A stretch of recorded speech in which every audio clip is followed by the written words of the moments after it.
Direktur Penyidikan Jampitsus Kejagung Abdul Qohar menyebut Ketua Pengadilan Negeri Jakarta Selatan Muhammad Arif Nuryanta juga diduga menerima suap 60 miliar rupiah.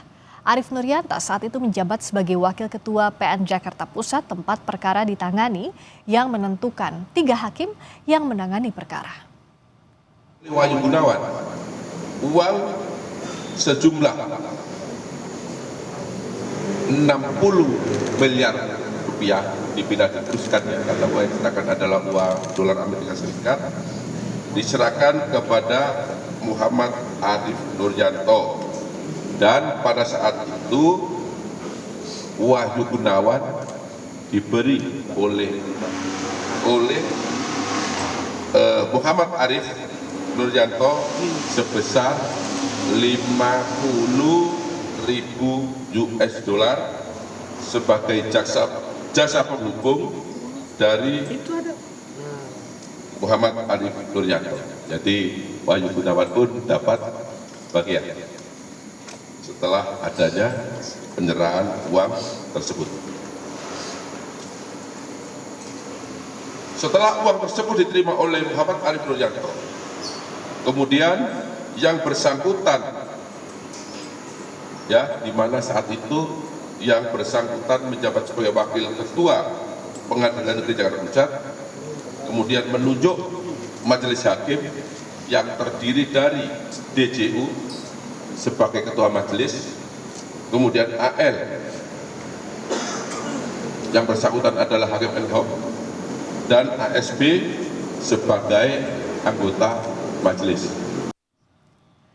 Kejaksaan Agung menggeledah sejumlah tempat dalam 2 hari akhir pekan lalu terkait perkara suap putusan lepas korupsi CPO. Penyidik Kejaksaan Agung menyita sejumlah uang tunai pecahan rupiah termasuk uang tunai asing.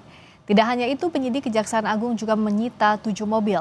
Di antaranya ada Ferrari dan Mercedes-Benz. Ada juga 21 unit sepeda motor dan 7 unit sepeda.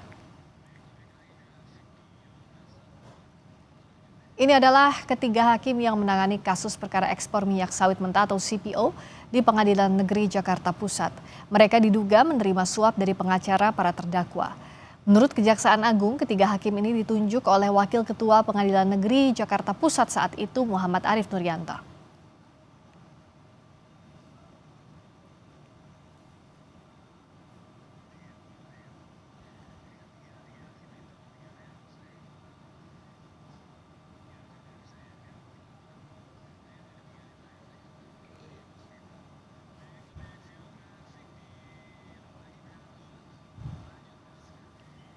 Jaksa Penuntut Umum dalam kasus korupsi pemberian fasilitas ekspor minyak sawit mentah atau CPO tahun 2022 lalu memberikan denda pokok 1 miliar rupiah masing-masing terhadap 3 perusahaan. Selain itu ada juga pidana tambahan berupa uang pengganti sebesar 900 miliar rupiah lebih untuk Permata Hijau Group, 11 triliun rupiah lebih untuk Wilmar Group, dan 4,8 triliun rupiah untuk Musimas Group. Jaksa menyebut terdakwa perusahaan terbukti secara sah dan meyakinkan melakukan tindak pidana korupsi. Namun dalam putusan 3 hakim yang menangani, perbuatan ketiga perusahaan bukanlah tindak pidana sehingga diputus lepas atau onslah.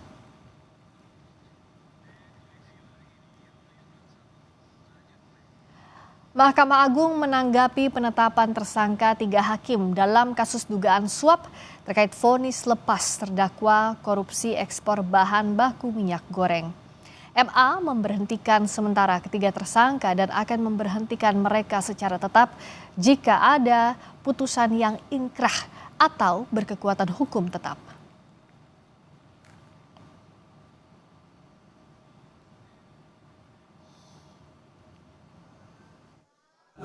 Mahkamah Agung menghormati proses hukum yang dilakukan oleh Kejaksaan Agung terhadap Ketua Pengadilan Negeri Jakarta Selatan dan Majelis Tipikor, Majelis Hakim Tipikor pada Pengadilan Negeri Jakarta Pusat.